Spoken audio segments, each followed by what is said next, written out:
Listen to part of a lecture in a biology class. So that's how elephants use infrasound. Now let's talk about the other end of the acoustical spectrum, sound that's too high for humans to hear, ultrasound.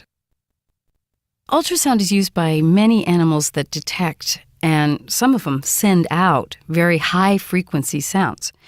So what's a good example? Yes, Carol? Well, bats. Since they're all blind, bats have to use sound for, to keep from flying into things. That's echolocation. Echolocation is pretty self-explanatory, using echoes, reflected sound waves, to locate things. As Carol said, bats use it for navigation and orientation. And what else? Mike? Well, finding food is always important. And, I guess, not becoming food for other animals. Right, on both counts. Avoiding other predators and locating prey, typically insects that fly around at night. Now, before I go on, let me just respond to something Carol was saying. This idea that bats are blind. Actually, there are some species of bats, the ones that don't use echolocation, that do rely on their vision for navigation. But it is true that for many bats, their vision is too weak to count on. Okay, so quick summary of how echolocation works. The bat emits these ultrasonic pulses, very high-pitched sound waves that we can't hear. And then they analyze the echoes, how the waves bounce back. Here, let me finish this diagram I started before class. So the bat sends out these pulses, very focused bursts of sound, and echoes bounce back.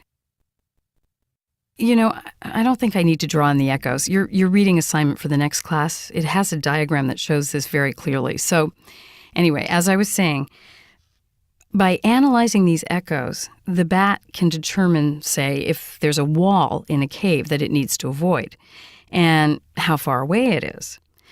Another thing it uses ultrasound to detect is the size and shape of objects. For example, one echo they'd quickly identify is the one they associate with a moth, which is common prey for a bat, particularly a moth beating its wings. However, moths happen to have a major advantage over most other insects. They can detect ultrasound. This means that when a bat approaches, the moth can detect the bat's presence, so it has time to escape to safety, or else they can just remain motionless, since when they stop beating their wings, they'd be much harder for the bat to distinguish from, a leaf or some other object. Now, we've tended to underestimate just how sophisticated the abilities of animals that use ultrasound are. In fact, we kind of assumed that they were filtering a lot out, the way a sophisticated radar system can ignore echoes from stationary objects on the ground. Radar does this to remove ground clutter, information about hills or buildings that it doesn't need. But bats, we thought they were filtering out this kind of information because they simply couldn't analyze it. But it looks as if we were wrong. Recently, there was this experiment with trees and a specific species of bats, a bat called the lesser spear-nosed bat.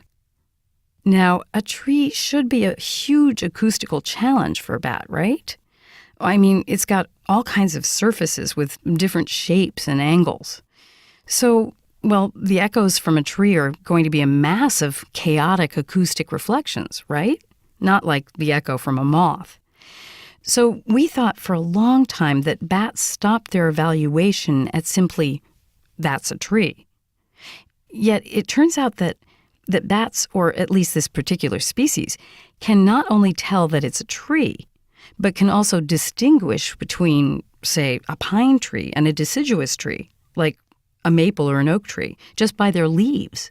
And when I say leaves, I mean pine needles, too. Any ideas on how it would know that? Well, like with the moth, could it be their shape? You're on the right track. It's actually the echo off all the leaves as a whole that matters. Now, think. A pine tree with all those little densely packed needles, those produce a large number of faint reflections in what's called a smooth echo. The waveform is very even. But an oak, which has fewer but bigger leaves with stronger reflections, produces a jagged waveform, or what we call a rough echo. And these bats can distinguish between the two, and not just with trees, but with any echo that comes in a smooth or rough shape.